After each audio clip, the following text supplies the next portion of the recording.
the gentlemen that have stepped forward and put their names into the hat into a crazy election year.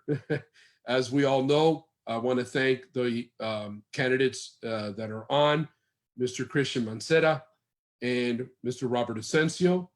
Unfortunately, we do have an absence, and that's Joe Martinez, the current sitting commissioner. So with that being said, I want to go ahead and just get out of the way. And thank you, Monica, for making this happen, and please take it away. Yeah, thank you so much, Manny, for that introduction. And thank you to the candidates. The League of Women Voters, this is an integral part of our work, making sure that the voters are well informed and know who's on the ballot and what those people stand for. You'll see this Vote 411 is a huge part of our work. If you go to vote411.org, you can see the candidate surveys that candidates are asked to fill out, and you can make that informed decision that's best for you and your vote. So I implore everyone watching at home to take a look at Vote 411 and all of the great information we have on there. And thank you, like Manny said, to all of our partners working with us to put this together and other forums together. I wanted to just take a minute to introduce our amazing moderator, Dr. Sean Foreman.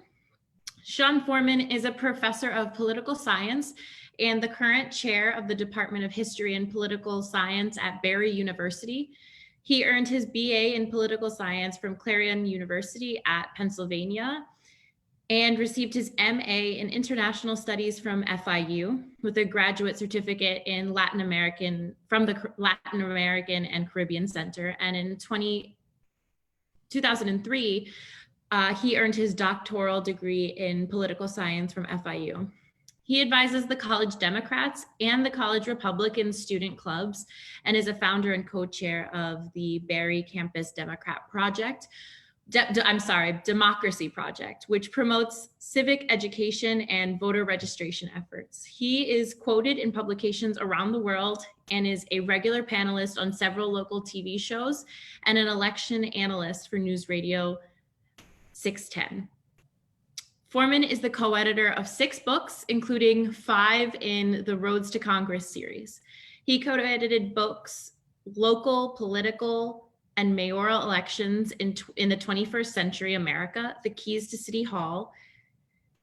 And Dr. Foreman is a longtime board member of the Florida Political Science Association and was the president of that association in 2012. Thank you so much for moderating this great forum, Dr. Foreman. Please take it away. Thank you so much, Monica. Thank you, Manny. Thank you to all of our sponsors that are listed on the advertisement for tonight's forum. And so it's my pleasure to ask the questions of the candidates this evening. Let me just say that I am a resident of District 7. So while I'm very interested in what happens in all of these campaigns, I'm not a voter in this particular district, having lived in the Hammocks maybe 20 years ago. And as you just heard, earning my graduate degrees at FIU, which is in the district. So also, as was mentioned, the incumbent commissioner in this district, Joe Martinez, was invited to attend. We just learned recently that he wouldn't be joining us this evening. So that will give additional time for those candidates who are here to tell us about why they are the best candidate for District 11. So one thing we didn't work out amongst ourselves was the timer. Manny, you're going to give us the hand signal. So you all know that we want to keep the conversation going. So we'll give you as much time as you need to answer questions, maybe even go over a few seconds, but I want to keep it moving. So what we have planned to do is have 2-minute opening statements from each of our candidates, and then we'll ask a series of questions, and they'll each get about 1.5 minutes or 2 minutes to answer those questions, and we'll just rotate it with each candidate taking a turn going first. If there's a particular topic that we have some back and forth on, we can allow that to go, I believe, as long as we're respectful to each other and each other's positions. And then we can end with a 1-minute closing statement each. So with that, let me turn it over to the candidates for their opening statements, and we'll just go by last name. First, we'll hear from Robert Asensio, former state representative. And secondly, we'll hear from Christian Mencera, who is a lawyer and community activist. Robert. Well, good afternoon to all, or good evening. I want to thank each and every one of you for being here, taking the time to participate in this effort of informing our community. As we look around quickly, we will see who's really invested in this campaign or in this election. As I acknowledge my opponent, Christian, who is here. I thank him for being here. And I'm sad to see that our commissioner has decided not to join us tonight. But having said that, for all of you that do not know me, my name is Robert Asensio. I am a public servant. I am a resident of this district, have been a resident of this district this time around for just over 21 years. Having said that, I have served in the military. I have retired from the law enforcement after 26 years serving with the Miami-Dade County Schools, honorable career, worked from the streets to running police stations. I ran a public corruption unit and an internal affairs unit that holding complaints against our officers and personnel accountable to their actions. So I'm investigating complaints. Upon retirement, I ran for office to improve our community's our community's unmet needs. And that's where I ran for the state legislature. I was elected in 2016. I served from 2016 to 2018 as a freshman state representative. We were very successful in passing a host of pieces of legislation, which we can talk about, that have directly benefited the community. Look, I am running simply because our community deserves a better voice, a representative voice on the county commission. We have many unmet needs, and they have been very unmet for a very long time. Our commissioner was first elected in 2000. Since then, there's same needs have only gotten worse. We know we have a disastrous public transportation system. We know that we need to improve our delivery of public services that we, the taxpayers, pay for. And we know that we've had a horrible rollout, if you will, of the COVID recovery plan. Our commissioner sadly has been absent, just as he is here. For many of the arguments, his voice is deafening.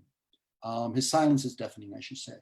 I will say that I bring a style of leadership that is inclusive to my community and wants to address needs and focus on the needs of this district while we work with the county and bring in the whole county moving forward. And I look forward to answering every question that you have provided, Doctor.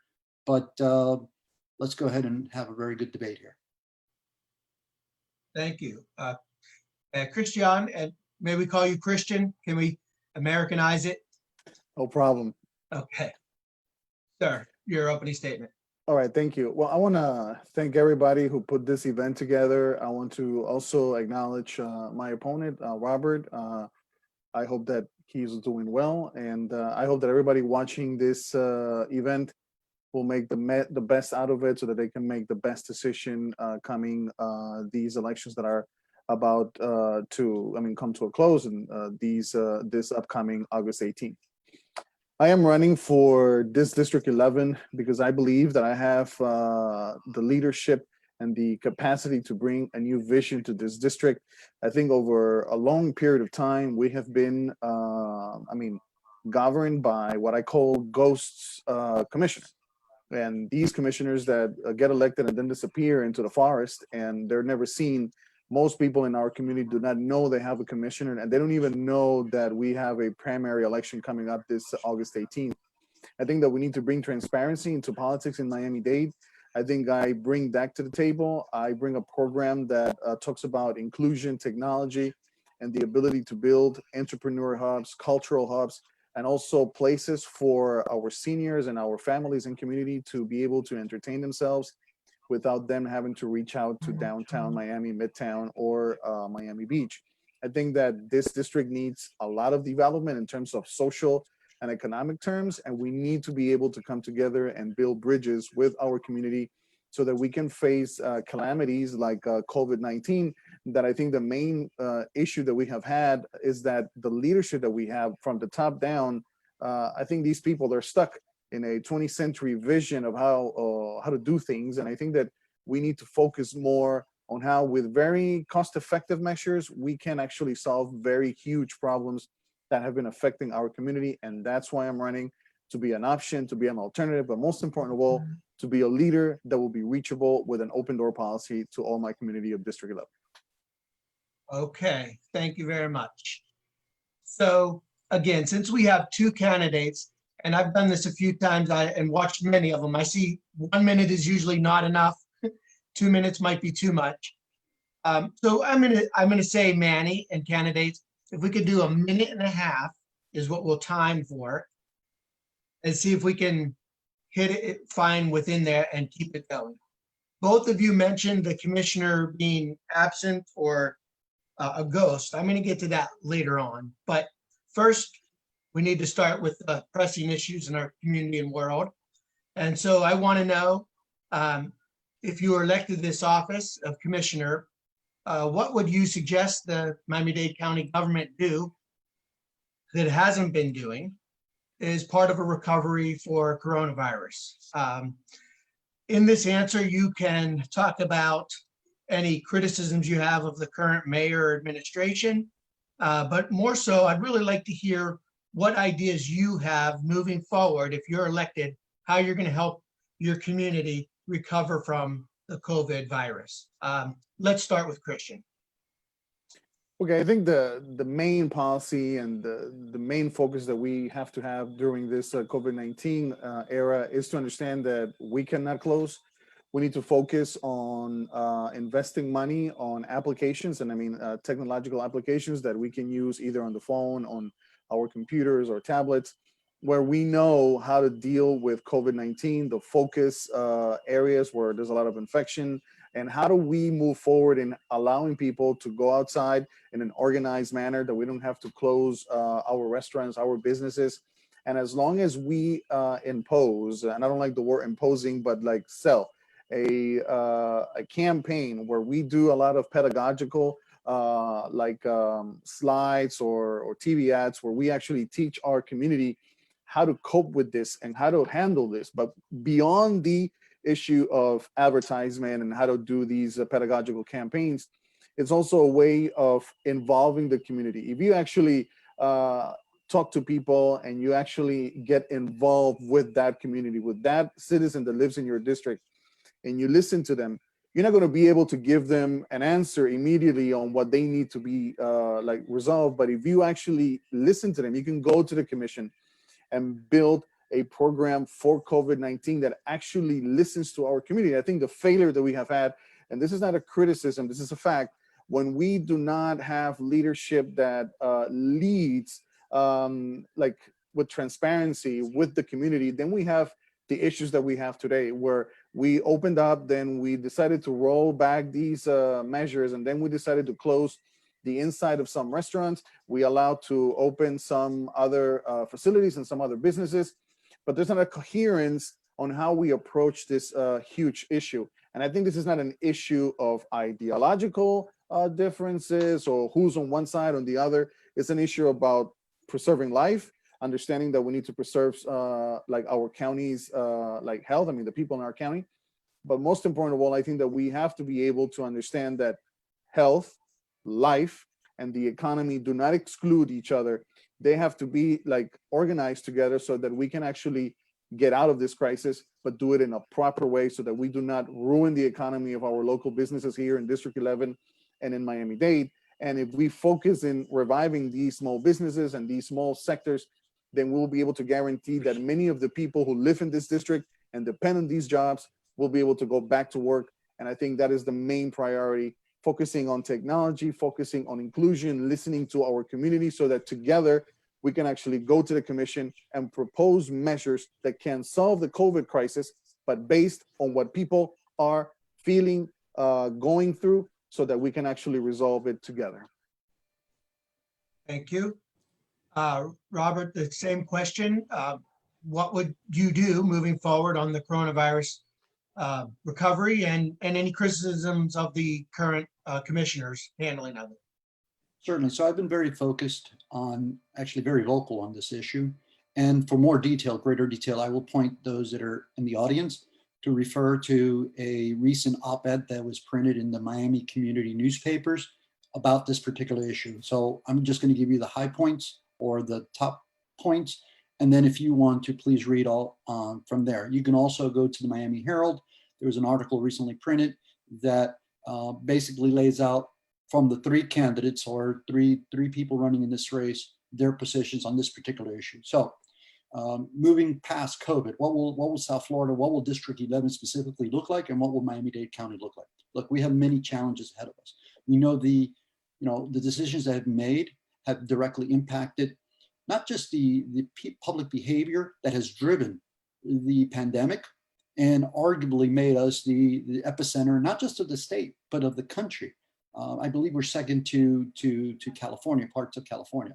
So that is my criticism of the leadership, that they have not had just that leadership, a unified voice in clear-cut decisions. Look, when we opened up when the decision was made to reopen the county because of economic issues, there was no consideration taken to many issues. You saw the lack of communication between county government and municipal government. That's been in the news. Everybody's heard of it. Everybody's seen it. We need to have cohesion. We need to have a unified voice. We need to have unified command, if you will. Look, something as simple as an example of what I would do differently. I would make sure that the policies are very inclusive and very, very specific. Something that we wanted the restaurants to open, but yet there was no clear-cut guidance as to staff. How long would they have their mask, donning and doffing of their mask, the gloves? How would they sanitize the bathrooms? We saw that the county employees, the transportation workers, had to sue the county for appropriate PPE. Look, my first thing is we must get beyond the COVID crisis. We must manage and mitigate in order to ensure that we don't have that we eliminate this crisis. We must ensure public health and public safety, yes, but we have to provide leadership. And that's what I bring to the table, specific leadership. Post 9/11, I spent some years traveling working with Homeland Security, the Office of Domestic Preparedness. We train in specific environments of contamination, much more deadlier environments than what we have today, like sarin and VX, for those of you that know about nerve agents. Well, anyway, we were able to survive in those environments. But the way we survive in those environments is through education, training, and ensuring that the public has enough, equipment and knowledge to be able to overcome a pandemic that's just simply, we just don't have a vaccine for right now. So I will bring a different style of leadership. And one more thing, unlike our commissioner, I will be a vocal voice to ensure that if the other commissioners and the mayor are not adhering to what the medical community, we're not listening to the medical community, the people who know, that I will be out there in the media talking about these issues, because I believe that the public has the right to know, but more importantly, they have the influence to sway political decisions. So what you're going to get from me is leadership, which right now we don't have in this county, in this district. Okay, let me follow up with another COVID-related question that we'll give to Robert and then Christian. If you could try to be a little more specific on some of the things you touched on. And in particular, Commissioner Martinez proposed the creation of an economic recovery task force through the county. Do you think that he's doing enough to help local businesses with his leadership? And I heard you both say that you would get local. What would you do for the businesses in your district, or for the people who have been unemployed and have had a hard time getting response from the state, or people who may be facing eviction in the coming days? What tangible things can we do for people in the district? You want me to answer first? Yes, Robert. Okay, so a number of things, right?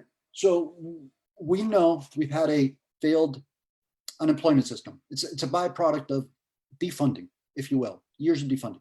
So the first thing I would do is I would make sure that I'm vocally addressing the Dade delegation. We have the largest delegation, legislative delegation in the state. We have the Speaker of the House, current Speaker of the House, here in Miami-Dade County. Why did Joe Martinez not go to him? Okay, why is he not fighting for our community? But aside from that, You know, the RISE program, which was presented by Commissioner Higgins, which provides economic benefit to small businesses. It started out with, I believe, 25 mil. Then it was supposed to be matched by private industries. You know, I'm a big proponent of that. Let's go ahead and work with our, you know, businesses, and let's go ahead and come up with some programs, some fiscal programs that we're not going to give away our money, because the tax money needs to be, we need to be guardians of that tax dollars, but let's look at investing in companies. Let's build a threshold so that they can grow, and we can guarantee the public's dollars. But let's help out our local business. Look, before COVID, we had roughly 6,700 businesses, small businesses in West Kendall, right, or West Dade. How many of those have gone under? I received a call from a gentleman this past week who was very much on the verge of tears. He's about to lose a business that he himself has built for over 20 years. And because of lack of assistance, nowhere to turn, and being denied from the CARES Act, being denied by the state, he's about to lose his business. But worse yet, as if that's not bad enough, he's about to lay off employees who are, you know, people who live on our district. That's going to impact us economically. It's a system that he has gone to our commissioner, asked for assistance. He says he's gone to the commissioner's office to ask assistance. He's gone to the county, all to end up in that, what we all hate, the government red tape. We need to cut that. We need to be more accessible to our citizens and the taxpayers. I mean, after all, they're playing by the rules. I think government should be playing by the rules, and we should be able to provide them assistance. Okay, thank you. And Christian, another minute and a half on specific recovery plans. Well, we saw that recently there was a recovery money that was given to people who were about to get evicted, rent money. I think that one of the biggest issues that we always have is that we always tend to have a fire department to put out fires, but we never have, and I mean this not in the practical way, but in an imaginary way, in which we are always putting out fires and we're never preventing things from happening. So for example, one point that is very clear, we should have rent insurance, or like monies for the people who rent and the people who also who are living in these facilities, so that we do not, because we have to understand that at least in District 11, we have a vast community that has invested their monies over the past 20 years in buying homes. Some of them live in a home, and some of them have a second home, which they rent and they live off. And I think that we're always thinking about coming up with last minute measures that do not cover every single person. That being said, in terms of rent, we also have to take into consideration the big impact that we have with our businesses. I mean, as I walk the streets, as I campaign on the street every day, and I see many businesses that were open and now they're closed, I'm questioning who spoke to these business owners. Did these business owners receive like any guidance, any help from the current commissioner? And I think that we have to understand that involving the community in these decisions is not meaning that the community is going to be all the time in your office, but you have to be able to listen and to guide your community. So in terms of businesses, I think that we also have to think about a way of either setting up additional funds to recover certain areas of the city, especially districts like 11, where we have most of our workforce depends on restaurants, for example, depend on dry cleaning, depend on these small grocery stores, and also gyms that we have local shops also here in District 11. We have to be able to talk to them. We have to be able to find resources to help them out so that they don't close their business out. We need to be able to speak to the owners of these massive shopping centers so that we can find relief for them, so that we can allow them to fulfill the capacity either of paying their workers and also finding the resources and the monies to pay for their rent. And you're gonna ask me, how are we going to do that? Well, we have spent billions of dollars building roads that most people are always, affected by. I am one of those who have been affected by these massive tolls in our area. So let's find a way to either deviate resources from our current budget, that we can actually allocate resources for a special fund for local businesses in districts that are the most affected by this crisis of COVID-19. We cannot depend on the federal government forever. So I think that if we move forward with a special fund for small businesses in districts that are greatly affected by COVID-19. And we generate a community-based outreach program where we guide the community and business owners in their recovery effort. I think we'll be able to solve that problem, but we'll do it together with the proper leadership. And in terms of the rent and in terms of citizens who are affected by this, we need to provide monies not only for those who live in these facilities, but also for the people who depend on it. Thank you. Manny, I wonder if you could give us an indication when they're coming close to the end of the time? Maybe Yep, sure. a hand or something? Sure. So yeah, we're going to try to keep it at the 2-minute mark, Yeah. but this is what you're going to hear. Okay. Okay, Okay. You'll get it 3 times. just so we can keep it even on the time. I'm going to ask this next question, a 2-minute question, and then maybe we'll move into some 1 minutes. We'll be asking the questions that are coming in the chat. Great questions. But before we get to those, let me go to the next one that's on the community's mind, I think. And that is the issue of creating a civilian oversight board for the police department. As you know, the county commission voted in favor of a board recently, but it was vetoed by the mayor. Commissioner Martinez voted against that particular plan. So I want to ask you each, would you support a civilian oversight board for Miami-Dade County Police Department? If so, could you tell us who should be on it, what kind of makeup, what kind of powers it should have, and if not, why not? And we start with Christian on this one. 2 minutes. All right, no problem.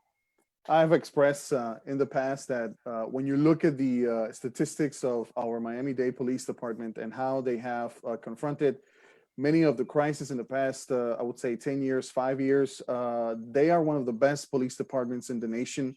They're very good in training. They have done a pretty good job at even training other police departments around the nation. So when you talk about a civilian oversight, you are talking because either the police department that we have is terrible, and we have a bunch of accusations of either abuse of power or systemic racism.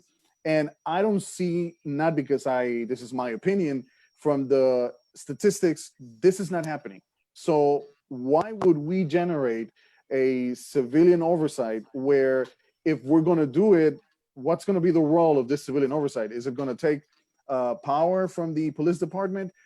Is it going to do like some type of political bidding? I think that we have to have the facts straight. And when we talk about the Miami-Dade Police Department and the job that these individuals do for our community and their sacrifice, I personally disagree with having oversight over a body of people who are doing their job well. They're not perfect, but if you have an analysis of the calls and the incidents that they have to deal with on an everyday basis, and how many times there have been issues of abuse of power or like unjustified use of force, the percent, I think, as I recall, is like 0.004%. So we don't really have an argument to say we have a terrible police department, so we need to do this. So if the facts supported that civilian oversight, then I would tell you today, yes. But at least in this county, in this department, and in this city that we live in, the statistics don't show that we need this civilian oversight.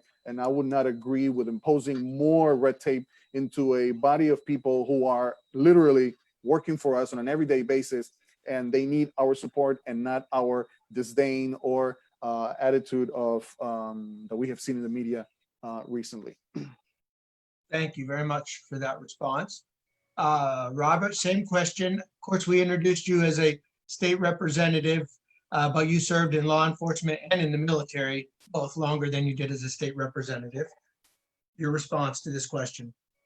Certainly, I believe that oversight for all is not a bad thing. I believe when the citizens speak, and the majority of people will agree on some level of oversight that's needed, I will say that I agree with oversight. Now, the devil's in the detail, as they say, and that is something that must be worked out. I remember recently hearing the police union, PBA, say that they would be open to the discussion because it is going to happen. There's no doubt it is going to happen. So really, what we have to look at, we have to be conscious of the fact that it's not just a singular police agency in Miami-Dade County, as in the Miami-Dade Police Department, or what we used to call Metro-Dade Police Department. That will be the sheriff's office in 2025. We have roughly 30 some odd agencies in Dade County. So we have to make sure that whatever's passed, if we're really looking at public safety and really honing in on any type of police abuse or abuse of power, which does happen. I mean, look, I worked internal affairs in a police agency. I know what it is to hold my own friends accountable, but that's part of the process. Law enforcement, by way of statute, by the way, let me regress here for a second. By way of statute, law enforcement is bound to investigate all complaints, or at least document all complaints. We have to make sure that there's a fair process. There's a fair process. We have to make sure that for those officers who would violate the public trust, that there's a set standard. And I would negotiate, I would push for negotiation with the state chiefs of police and all agencies, municipalities, that including the county, that there's a better standard, that there's a standard way of holding officers accountable, right? That there's a standard policy, just like we did with the police chase. There in Miami-Dade, police officers cannot just chase anyone in a police car, pursuits, because that was quite dangerous. We came up with a countywide policy that really, really helped save people's lives. So I will tell you that we need to look at who will be participating and delineated by county ordinance and ensure that the best qualified people are those that serve on this oversight board. We need to ensure that they have training, and we need to ensure that we have a standard for selecting and continuing for their continued service, standard for which they will be participating here on that board. Let me do a 30-second follow-up with each of you on this. So Robert, if a panel is created, should it have subpoena power? I'd like to see what exactly they're talking about subpoena power, because we all get caught up in saying no subpoena power, and I believe the mayor vetoed the past ordinance, or the past bringing back the panel because of subpoena power. So let's talk about defense attorneys. Defense attorneys have subpoena power, right? So let's make sure that if there is going to be a subpoena power, let's work out what clear delineation as to where the authority is and how they can, under what circumstances they can have, their subpoena power will be used. Okay. And Christian, what sort of metrics would you use? What would be a red flag for you to say, maybe we should look to create such a panel? Well, you see, we need to fix, I always say that if something is working, we need to work on ways on how to make it better. Definitely, I'm sure that there's a bunch of, as we know from reports, that there's a lot of abuse of power cases in other departments, and they are investigated. But what I really want to get to, and my point is that we cannot make our law enforcement our enemy, or make them look like they're like some kind of paramilitary group. We need to be able to make our community understand that we need to improve what we have, and we don't need to create another entity, another body to supervise the police. We can use what we have at hand today so that we can improve, set standards, so that we know when a police officer goes rogue or he abuses power, that we're able to hold him accountable. And that's what we need to do. We need to hold these individuals who break the law and who abuse power accountable for what they do, but we cannot punish or destroy a whole police or a group of law enforcement officers just because we have a few bad apples. And there are a few bad apples, because I do believe consciously that our police officers, our law enforcement officers, they need our support, and not for us to be thinking of ways or either to defund them or destroy them, because at the end of the day, they're the keepers of our society. So I believe that if we have oversight, because we have oversight today, we need to improve those mechanisms. But to create more bodies, more bureaucracy, for what? We just need to make sure that our police department, our law enforcement works, and we need to find ways to do it. We already have the resources. Let's just work on making those resources better. Okay. I'm going to ask a new question. The next question is another one that I wanted to get out there, and then I'm going to turn to the chat. Some of those in there. This one we'll start with Robert, new round, and let's do 2 minutes. Kendall Expressway, Kendall Parkway, whatever we want to call it. The plan for extending 836 out past the urban development line. an administrative judge earlier this year rejected the plan, saying that it would harm the environment and there were only meager improvements to traffic congestion. If you're elected as the commissioner, would you carry forward this project? Or if not, how do you seek to alleviate the traffic problems in West Dade?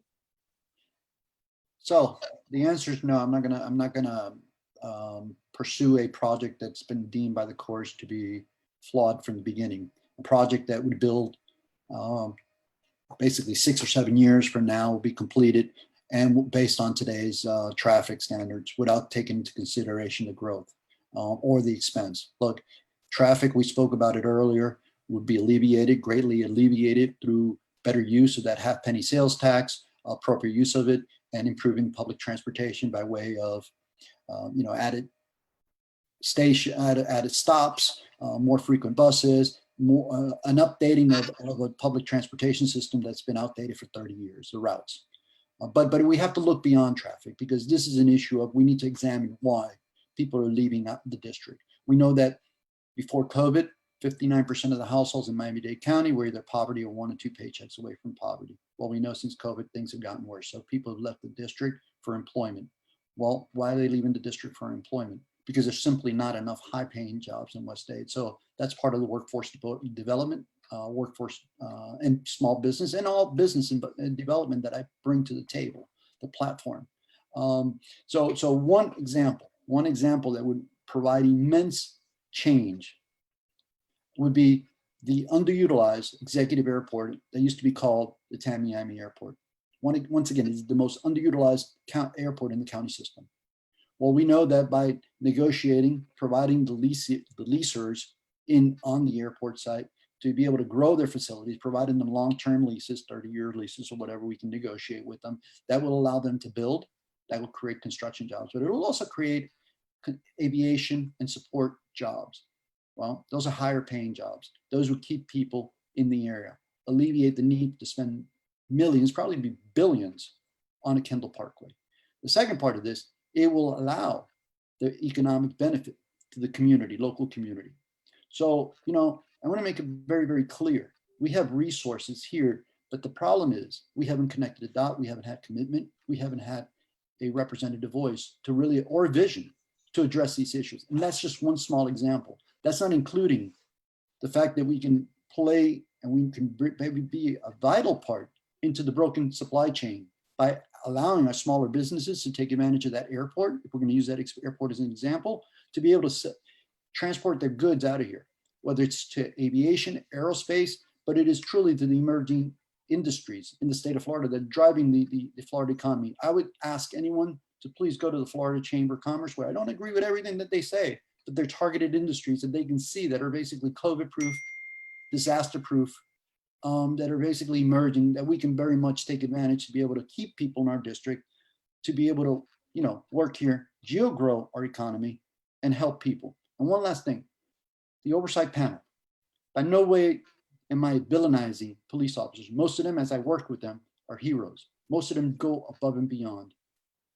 Oversight is not villainizing. Oversight is just accountability. We all need accountability. Every one of us. I don't know anyone that doesn't.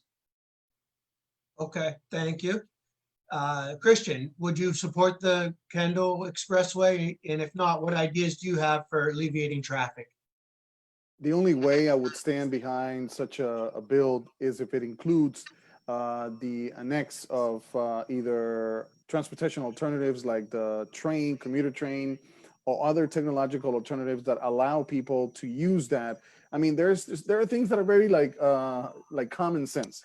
If you're going to build something like this, that is a monstrosity of like highway all the way into Kendall and West Kendall, and you don't have the audacity to think that you can also like in the same time build an extension of the Metro Rail, commuter train, BRT. I mean, there are so many ways that we can make things work. And if we do not add these alternatives, then I would not support such a thing. I mean, it makes no sense to spend so much money on something that is going to leave us at the same state that we are today. So my priority is based on improving public transport, building smart stations around the county, especially in District 11, which is like very small stations where we can actually sell public transportation to our district, the implementation of the Truly Transport in different areas of our district because we need it. And that way we connect different parts of the county, of the District 11, and we allow people to begin to enjoy not only living here, but also like walking around, going to different parks and using public transportation as an alternative, but also the encouragement of using Kendall Drive and Killian Parkway as corridors for a BRT bus rapid transit alternative. That we already have the buses, we just need to build those smart stations. We don't need to invest that much money, and we need to focus on selling things to our constituents that make sense. What we have seen in the past is that there's a lot of promises. We have been building Palmetto for 20 years. We have been building all of these extensions for 15, 10 years, and it goes on and on and on, and nobody says anything. And we still have leadership that believes that that is the way to go. I am not one of those people. I believe in technology. I believe in public transportation. And I believe that the car will still be around. And I am not telling those people who have like dealerships that like I'm against cars. I'm not. I'm pro that individual who doesn't have the money to buy a car, doesn't have the money to pay a toll. And we need to provide, we need to have the obligation to provide public transportation at a low cost for everybody in this district and in Miami-Dade County, so that we can actually use public transportation and not focus always on building roads that at the end of the day don't solve the problem of traffic, especially in District 11. All right, we're gonna switch topics. Start with Christian, then to Robert. Taking a question from the Q&A and also some that came in prior to tonight's event. They'd like to know where both candidates stand on organized labor and what you would do for organized labor if elected. Another question came in wondering what can be done to improve unions on construction sites that use state, federal, or local government funds. In general, how would you stand up for organized labor and workers in District 11? We'll do 2 minutes starting with Christian. Well, I think that I have seen it as an employee here in South Florida. When I have been employed, I have seen that employees don't have that many protections under Florida state law. And I can use one example. Like you can see many workers who go about their day working, for example, in different gas stations, and they get paid between $7.25 and $8.50, in some cases $10 an hour. And there's no protection for these people. There's no protection for the value that these individuals put into these companies to make them grow. And I can go on and on and on for different like sectors of the economy where people are not evaluated based on what they contribute to their companies, but they're evaluated as a number. And I think that that type of vision or notion has to change, because even though we live in a capitalist system and I support it, I don't think that we have to move away from the fact that we also have to think of the worker, that person that needs protection, that person that at some case, he's either discriminated or he's either fired with no prior notice. And these people are left behind with no person or group to advocate for them. And I think from the Miami-Dade Commission, we can do a better job as to either put pressure from the county commissioner or commission, board of commissions, to the state legislature, so that we can become more and more favorable and improve certain conditions in this world of at-will work in our state that allows companies to value the contributions of our workforce and not use people as numbers and then fire them or dispose of them like they're like, I don't know what. And I think that we have to change that mentality. It's not about turning the system upside down. It's about just having a little bit of sensibility and understanding that those who need it the most need people to advocate for them. I'm not sure how we can make that union issue work like here in the state, because we know we have a lot of opposition towards that, but we can work towards measures that improve the quality of life of our workforce. And I am committed to doing that. And that is my vision on that topic. Thank you. Same question, Robert, 2 minutes. Sure. So looking across the landscape in District 11, what we see is working families, which is what labor is about, organized labor. So whether it's organized labor, those that are in unions or those that are not in union, I think that people want a fair shot at a good wage, a decent working condition. And I support our unions as I support collective bargaining. But one of the main reasons why I'm running is to hold county government accountable, is to root out the corruption that sways from that basically, favors private entities, politicals, political donors at the expense of the worker, right? So we have a wage ordinance. We have a wage ordinance in Miami-Dade County. It's worth mentioning. Again, wage ordinance that has not been enforced. We have contractors out there who are literally having workers work and stealing their money from them. We have had a county commissioner who's not been in favor of, enforcing that. Well, we need to hold our county accountable to those contractors who are getting paid by tax dollars to ensure that they're paying and they're not ripping off the workers. That's the first thing. The second thing, when it comes to county employees, I want to ensure that they have fair contracts, because that's the biggest part of labor, organized labor, the employees who work for the county. And that is something that the commissioner has purview over. So we want to make sure that the contracts are fair, equitable, and that they're bargaining, that the county's bargaining in good faith. The fact that many bargaining units go for extended periods of time without contract ratification is unacceptable. It's unacceptable. We must make sure that the county bargains in good faith and that they start bargaining so that when that contract comes up, that there's a reasonable time that the employee goes covered in the contract. They should not be uncovered with a contract. Now, for those employers that are found to, private employers that are found to be stealing from the employees, I believe it's a fair shot. Just like I want to help the small business, just like I want to help mid-sized businesses, just like I want to help big businesses, I believe that they should be accountable to their employees. That is the infrastructure of their work. I mean, their company. So I am a strong supporter of ensuring that working families have a fair shot. That is the majority of our district, working families. And those are the people that I seek to represent, plain and simple. And I want to bring everybody to the table because I want to hear the issues. Okay, thank you. Christian, same question.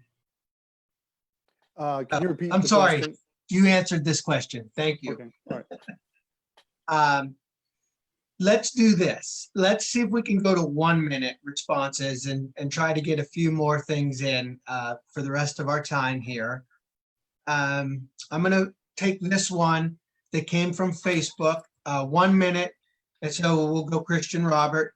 Earlier this year, the Miami-Dade Commission voted against expanding paid leave benefits to county contracted workers. How would you have voted on this measure? I go first. Yes.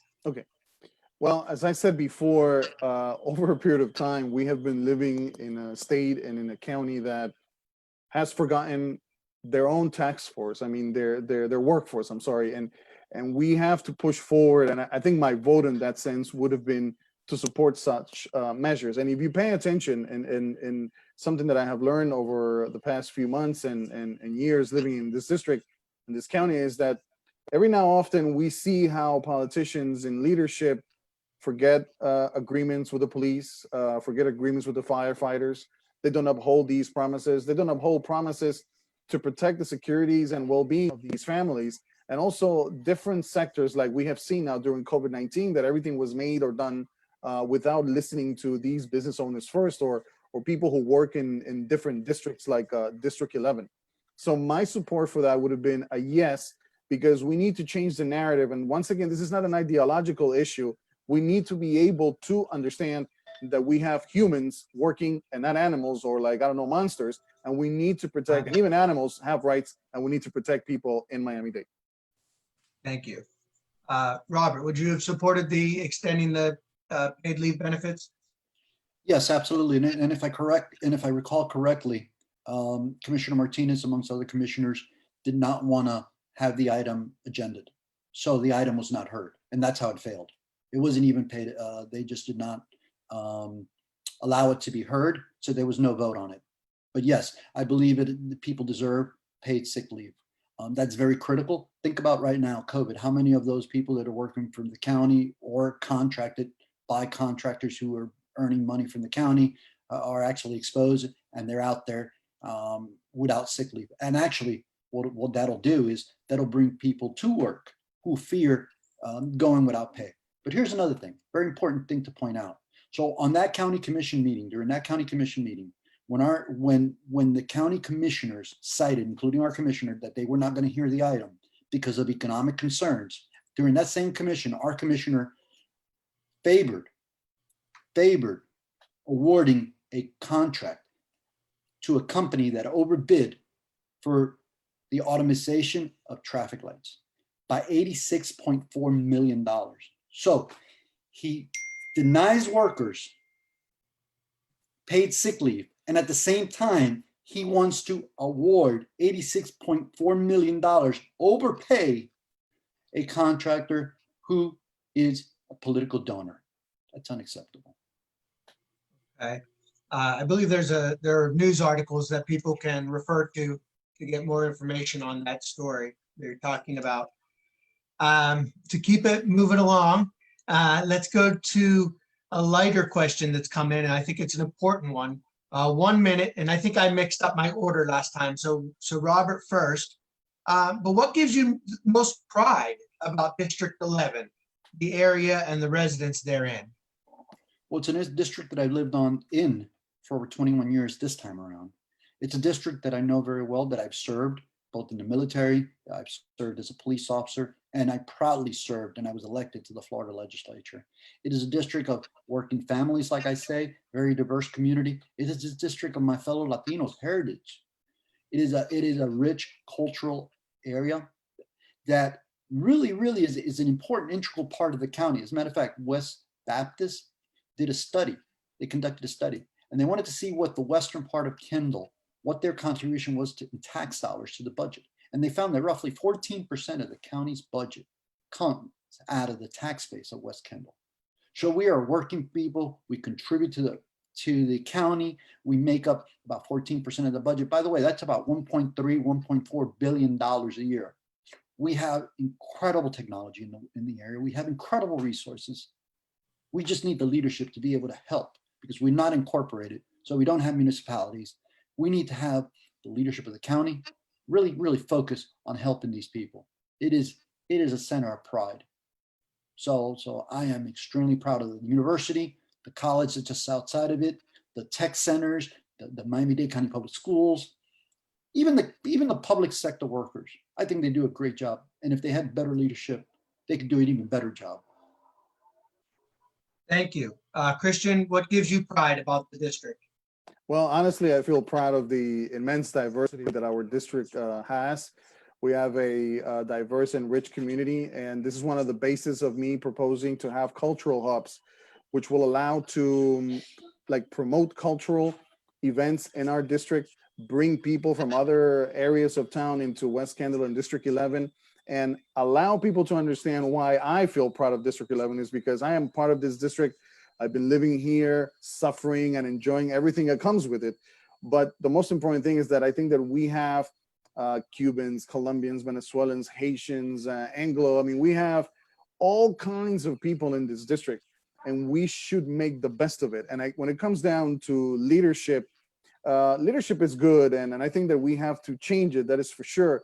I agree on that, but we need to make sure that there's a focus on culture, diversity, and inclusion. When you allow those things to grow and you profit from it by including them, allowing them to grow, and allowing the community to be part of the discussion, then you're able to build a better district. And that's why I feel proud of being part of this district, because my community is rich. So I am rich, and I wish to represent it. Thank you. Next question. Let me see. It came from the chat. Let me see if you would like to respond to this one. 1 minute each, starting then with Christian. It's about an issue that may come up to be voted on by the commission.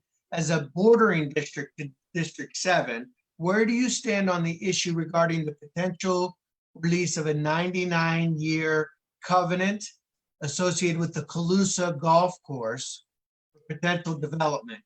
168 acres of green space that was designed to be a golf course.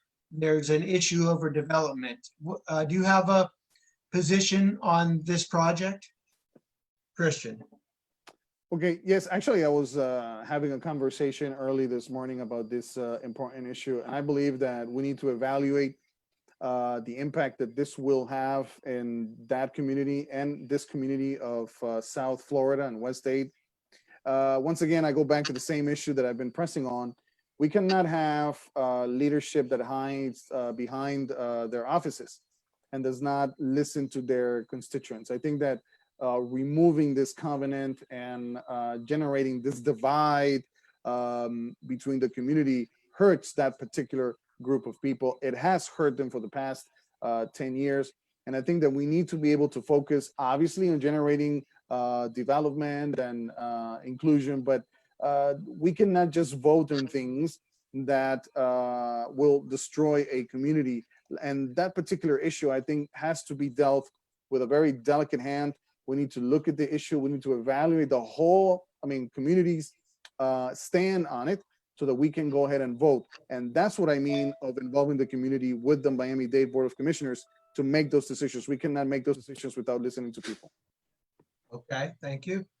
Robert, a question about the Calusa Golf Course. Simply, I respect and honor, and I believe in the covenant. I think it's ultimately it's going to be up to the citizens which ones of them are going to vote to change it. But I don't believe in dishonoring the covenant. It was an agreement that was made with the homeowners for 99 years. But I think ultimately it's going to boil down to the citizens of that area, the residents, as to which way they go.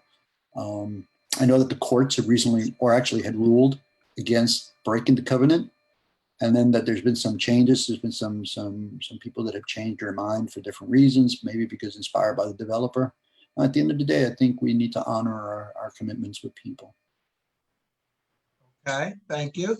I have a couple more here. I don't know how we're doing on time, Monica, but got a couple more before. We can go till 7:45. Okay, great. Thanks. If everyone's up for that. So candidates, who gets this one first? Robert would go first. Whoever went last goes first. So I'm going to combine a question from the chat and one that came in earlier. A minute and a half on this, Manny. There was a question that came in earlier.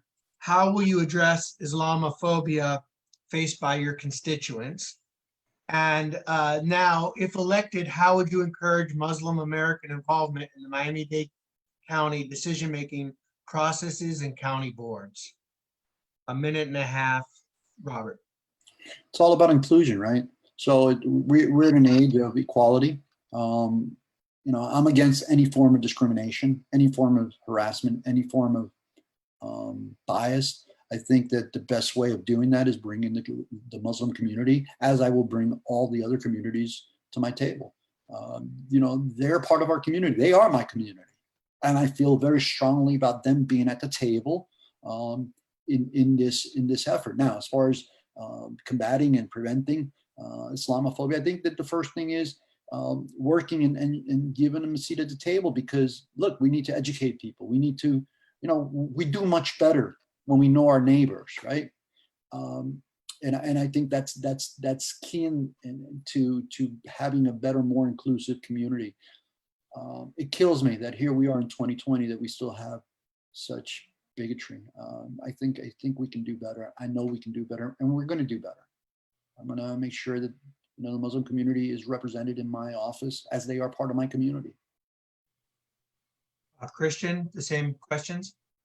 Well, one of my bases for my campaign, as I said before, is inclusion. I think that first we have to start by fighting ignorance, bigotry, and hatred. We need to be able to allow our community and families to understand more about what being a Muslim is, the different type of cultures that represent the Muslim faith, the different types of tribes or groups that belong to the Muslim faith, so that we can actually understand this community a little bit better, that it's not the same a person from Egypt, that a person from Saudi Arabia, a person from Iran, or a person from, for example, some of these African countries that are in the south of Africa that are also followers of the Muslim faith.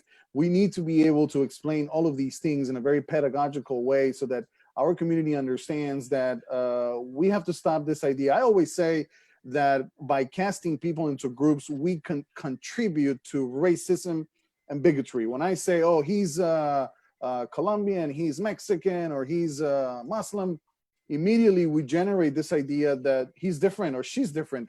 And we need to be able to focus on the individual, that human being that is there, who is part of the community. So the first thing that we need to do to combat these issues of hatred and bigotry and racism is by teaching our community who the people who live in this community are, by engaging the community, involving the community in these discussions so that we are able to move forward. And I definitely look forward as a Miami-Dade County Commissioner for District 11 to involving, as part of my culture plan, involving every single stakeholder that makes part of this community so that we can move forward in a more inclusive District 11. Okay. A new minute-and-a-half question, which will start with Christian and then to Robert, and I'm pulling from the chat. This coronavirus crisis has caused particular stress on single working women. Closed schools and daycares. Of course, we all know that we got the announcement today from Miami-Dade County Public Schools that they'll be online or remote learning through October, and employers requiring them to go back to work. What can we do to specifically provide relief to the women in our community? Well, this is a very sensitive issue. And I mean, as I said at the beginning, with COVID-19, we need to be able to learn how to manage this crisis together. I believe that the main answer for this problem would be to allocate resources in order for these women who have to go back to work. Either we do two things. We finance some type of special daycare for them that allows their children to be taken care of, or monies that allows them to stay home so that they can compensate the money that they're not making because they have to stay home and take care of their children. But this is a serious issue, and we need to be focused on how we can best solve it. And I think that the main answer is allocating resources. We need to find those monies, because we cannot just say, well, we're going to close the schools and we're going to do remote learning. Yes, we're solving one problem, but it's always the same thing. We're putting out fires, but we're not thinking about a bunch of collateral damages that are being, that are taking place, simply because we just don't listen to women or people in the community who are suffering because their children are staying at home. And yes, we're keeping them safe, but we're not thinking of how we're going to solve that issue. And we need to think of a broader package that involves people who are affected across the board, so that we do not have women, men, children being affected because their parents cannot go back to work because their children are at home. Let me just do a quick follow-up. And I was trying to find a comment that someone made about an earlier answer you had, Christian. Do you have a particular source of funds that we might use for supporting women or supporting businesses that we talked about earlier? Well, I think that we can make it in a very simple way. We can actually create either an additional tax. We can add this tax. I mean, it could be something as small as a $5 tax per either people who earn money in their payroll taxes, or, I mean, in a way that we can actually get these monies in a simple way. And I think that if people are sold the idea, or we can also do it in an additional gasoline tax, or another tax that we can use to get resources so that we can fund these programs. I think that we can push that. I think the issue is not whether we know from where to get it. It's a matter of actually having the political will to propose something of this nature and to get it done. We can find many resources. It's just where we get the money from that we have to go into the commission and find those monies with the help of other commissioners over there. Okay, thanks. And Robert, the same question. Proposals for helping women in our community, particularly single working women. Yeah, I think that it's not just singly exclusive to or singly specific to women. I think there's some fathers who are single fathers that are going through this. I've just spoken to, granted, there are more women than there are fathers, but look, simply put, we need to get beyond this virus, right? We need to get beyond it. We need to make sure that we have clear-cut policies that are going to help shape public behavior in order to be able to better protect us. This is a human public safety, public health issue. I commend the Dade County Public Schools for coming out today and saying that they're going to start the school year, putting that issue to rest. They're going to start the school year virtually. But you know, because it's not just, you know, the mom who is struggling and has to literally choose between employment and childcare, or you know, going some small children is not an option to leave them at home. So we need to make sure we do everything we can, and this is the leadership that I plan to bring forward. One that is looking at all aspects, one that has perspective, one that wants to focus and prioritize getting past this COVID. Now, look, we know that people talk about, you know, programs and taxation, but we're really experiencing a really hard economic time. What we need to look at is we need to look at that budget. We need to look at the county budget, take control of that county budget. And I would say that our commissioner, by way of his actions, does not have a good grasp of the budget. There are a lot of dollars. I would point to you guys and tell you those $86.4 million that he was going to give away of our tax dollars. We need to stop that system of corruption. We need to make sure that we're paying for the public services that the taxpayers deserve, and that they're going to get the services that, again, they deserve, but that we're really mindful of protecting, you know, the services, what people are paying for. We can't tax them because we're gonna hurt them. We know many are unemployed. They need help with jobs. The last thing they're gonna you know, be receptive to is an added burden of taxation. I think we can provide some level of relief. Granted, some people are going to find it very, very difficult. But for those people that do not see the solution, then that's where they should come to the commissioner and make proposals. Because if the law that we have in the county do not serve them, then we have the power to create new type of legislation, pragmatic legislation that has minimal unintended consequences to be able to help people's lives and improve the quality of their life. This is a complicated issue, but moving forward, we all need to be at the table. We all need to be considering people's needs before we go ahead and make a blanket statement. We're going to do this or we're going to do that, because we may cause more damage to what we're trying to say, fix a solution on this problem. Yeah, thanks. That leads to my follow-up that many people wanted me to ask of you all and all candidates for office. And so Robert and then Christian, would you consider lowering our property taxes? And along with that, somebody made a comment about maybe trying to reduce water and sewer bills since we're all at home and washing our hands a lot more. Any thoughts on reducing taxes or fees? Well, I will tell you, continue to wash your hands, right? continue that hygiene. That good hygiene is what helps us. Look, prior to COVID, I would have said yeah, because when our commissioner took office in 2000, the county budget was $900 million. Today, nearly 20 years later, it's at just under $9 billion. Where's that money going to? Yeah, we've had inflation, we've had cost of living increases, but at the end of the day, there's a lot of pork belly. And that's what I mean about getting a hold of that budget. Look, we may be forced to go with less taxes, property taxes, because there are people who are leaving the county in droves. They can't afford to live in the county. We have to really take a look at that. We know that Miami-Dade County has maintained at a steady level or a flat level the water and sewer prices. We know that we have the county's under consent decree to improve its water and sewer quality, the piping, the tubing. There's, I believe, over 2,000 miles of pipes and very old that need to be addressed. We're going to face a very, very difficult time here. But I think the best way of answering that question right now, if it was before COVID and COVID wasn't an answer, I would say yes. But right now, what we need to do is we need to make sure we cut as much fat out of that budget as we can. And that doesn't include sacrificing the services that we pay for. that we deserve. That doesn't include cutting like buses or libraries or public services. We need to make sure we provide the best quality services. Thank you. Okay, thanks. And Christian, you just mentioned some ways to increase revenue. Is there any chance of decreasing some fees or taxes?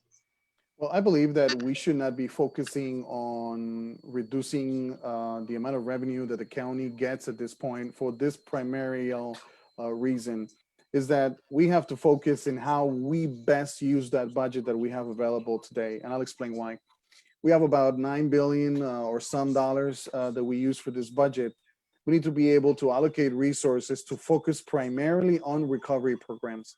And if we reduce our revenues, we will definitely go down a road of no recovery at all. And we have to understand that businesses, county, families, we are all connected in this. This is not only affecting businesses, but it affects everybody across the board. I think the main issue that we have to focus in here is how we use and utilize these resources the most effective way and how we invest them in our community. I always focus on the fact that if you focus on your community and you bring quality of life, then you're able to use those resources to allow your constituents or your citizens to stay in your district, in your county, grow, live, and invest here. But if you continue with this thought of like, we're gonna make it, I think we have to be positive. We have to be focused on giving our citizens that type of positive attitude. And I know that saying it is easier than doing it, but we need to be focused on how we best utilize the resources that we have at hand. And we need to be able to understand that like, this is not gonna last forever, but if we have a lot of money coming in, so let's utilize it to subsidize, co-finance certain social programs for the time being, not forever, for the time being, that allows, for example, people, and I'll give you this example. I don't want to be redundant. If you have a home and you're paying a lot of taxes, we should think of ways of how we can help these people pay their taxes, but not reduce the amount of revenue that we're bringing to the county. That would be a mistake because we would go down a path of self-destruction that we cannot allow if we want to recover together. Thank you, thank you.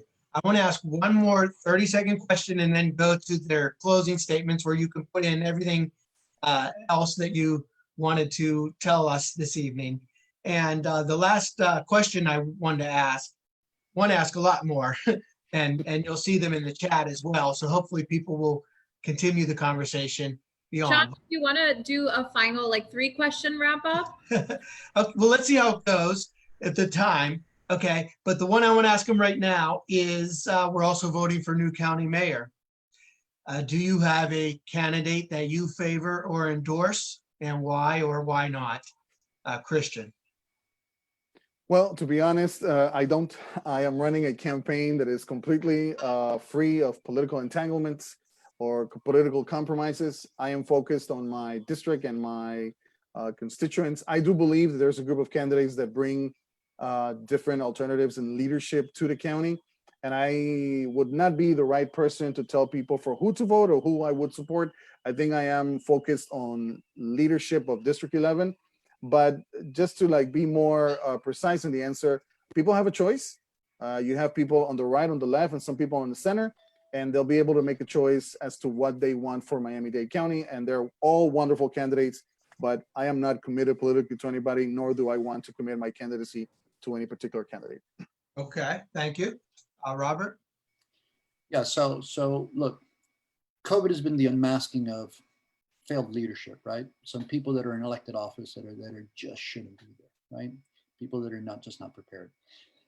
We reached a point that's extremely critical for us, and I'm still deciding on the mayor. I have not mailed in my ballot because I'm still deciding. I am reading everything I possibly can, absorbing what I possibly can, because I think that's going to be, as the CEO of Miami-Dade County, I think that person, we should really vet that candidate and really cast our vote for the person that we feel that's going to bring us the most. I can't stress enough how important it is to make sure that we vote for the person with the most qualified background, the person who addresses the most issues. So I don't want to be coy, but I will tell you, or non-committal, because I will tell you, I have not mailed in my ballot because I'm still considering big choices. Thank you. I have my Thoughtful. top choices though. If we keep asking, maybe we can get that answer. No, those are thoughtful and appropriate answers, guys. So again, I could keep asking. Monica said we could go some more, but I think when we give them their final 2 minutes, we'll have had plenty of time. I wanted to mention that my longtime friend Winnie Tang was asking if you are elected, what would you do to help bolster the census participation? I think that's a very important question, but maybe not for right this minute. That's why I didn't include it. I'm sure you would all be advocating for more census participation. I wanted to ask about the West End, Brandon, and your thoughts about that. Again, you could get into that on your closing. So really what I want to ask for you to wrap up with a 2-minute closing statement, but in doing so, then you give what is your vision for the future of District 11? And why should people vote for you to be their next commissioner? And we started with Robert for the opening, so we'll start with Christian for the closing statement. 2 All right. minutes. 2 minutes. Thanks. Okay, no problem. I want to be this District 11 commissioner, as I said before, because I want to bring new leadership. But what I want to say to all of you is that we need to move away from old politics, and old politics is represented on people who either have had a chance to be in public office, who have had a chance to do many things for our community and have not met up with the necessities and priorities of our community. We have been focused in leadership. It's kind of like a monarchy, and we have to stop that they go from one post to another post and they either reelect themselves perpetually. And we have to stop that, because that is what led us to where we are today, and we need to fix it. I bring a new vision. I am prepared to lead, to guide our community into a different vision for the 21st century, and I'm counting on you to do it. We have pressing issues that we need to focus on, and I'm going to need your help to make them, to solve them, because I'm not going to do it alone. And with your support and your vote, I'll be able to achieve that. We have pressing issues like the census. We need to support that. We need to be counted. We have other issues that we have at hand, but my priority is to base a candidacy and a District 11 commission seat based on inclusion, the use of technology, pressing and implementing entrepreneur hubs so that we can actually promote our young citizens to stay in our district so they don't have to go out, and bring big tech companies into District 11. We have the space, we have the facilities to do it. We just need the leadership to guide those things through. Also, we need to focus on culture, inclusion, so that we can actually be part of the conversation and understand each other. This idea of fighting each other over ideological differences is killing us. We need to come together, especially in times of COVID-19, and we need to push forward with new leadership. And new leadership means that you're going to go out there to the ballot and you're going to focus on what you think is best needed for this district and for Miami-Dade. And you're going to do that whole evaluation, that holistic view of Miami-Dade, and you're going to say, what has happened in the last 30 years? Do I feel better represented today, or do I not? So if you bet for a candidacy that brings to you new leadership and the tools to achieve those things that we need to achieve, then I am your candidate, and I'm seeking your support this August 18th. Thank you. Thank you very much. And Robert Asensio, closing statement. Yes, so before I make my closing statement, I want to point to one particular issue that separates me from our county commissioner. Our county commissioner, when it comes to the census, he was a proponent and actually charged very, very adamantly for, including the citizenship question on the census. I think that's very discriminatory, and it was going to push many people away from the census, answering the census, something that is opposite to what we need. We need to have everyone counted. So I'm not for pushing anyone not to be part of the census. So with regard to my closing comments, look, I'm a servant leader, not a politician by career. I am a servant leader. I have spent the last 34 years serving my community. I am retired. I'm not invested. I'm not indebted to any one industry. I am seeking election because I feel that my 34 years, I seek to leverage those years, over 3 decades of working with government to be able to better serve our community. I've lived in our district this time around, like I say, 21 years. I know our community. We have many needs, but I believe in what we can accomplish together. We can accomplish great feats, but we first have to have the will and the commitment to serve and meet those needs. We have incredible resources in the district. I mentioned the airport, but like that, we have many small industries. We have areas that we can bring industry, county facilities that we can transform. We can take advantage of the fee waivers. Many people don't know this. Florida has a law on the books that allows us to pay for tuition, for free tuition. We don't have to tax the taxpayers. That it would provide incredible workforce. We can create partnerships with emerging industries that are driving our economy. We have agriculture just to our west and south that we haven't even considered. We can work at this together. I bring that to this community, and I seek to serve our community as I have faithfully done for the last 34 years. If you want more, contact me at robertasencio.com or visit, send me a text. I will be more than happy to dialogue with each and every one of you. Whether I agree with you on the policies or not, I will gladly speak with you. Thank you very much. Thank you to our two candidates, Christian Mancera and Robert Asensio. Again, Commissioner Joe Martinez was unable to join us for this forum. I want to thank all of the people who added questions and who viewed the forum. I can tell that we have a good audience. Thanks to all our sponsors. Thanks to the League of Women Voters of Miami-Dade County for hosting this event. And let me just turn it back over to Monica for a closing comment.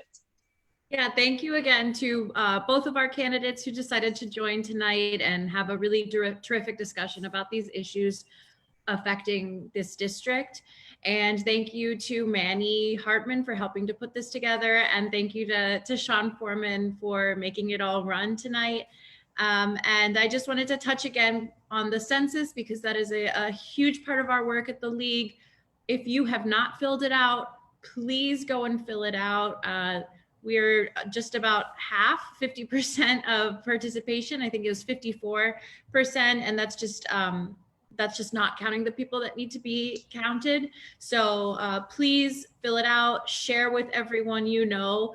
And if you're interested in getting involved with the League, please let me know if you're interested, particularly on census work or get out the vote or election work. And then I want to plug Vote 411 one more time because we got all of or a majority of candidates locally, statewide, and nationally to fill out surveys. So you can really do your homework going to vote411.org and check out what all of our candidates have to say so you can make an informed decision. We have over 100,000 users on Vote 411 in Florida right now. And then I just wanted to give a final shout out for voting by mail. August 8th is the deadline to request that. And we suggest that everyone who has already requested and received their vote by mail, please get it in as soon as possible. So hopefully Robert is sending that vote by mail in shortly. And thank you all again. Thank you to everybody who tuned in on Facebook Live. And we look forward to continuing these really important conversations between constituents and elected officials. Thank you Good so night, much. everybody. Thank you. Good Thank night. you, everyone. Thank you. Thank you, Monica. Thank you, the candidates, and thank you, Dr. Foreman. Thanks, Manny. Thank you, Thanks, Manny. everyone. Bye. Good Bye, night. guys. Bye, Monica. Bye. Bye, Monica.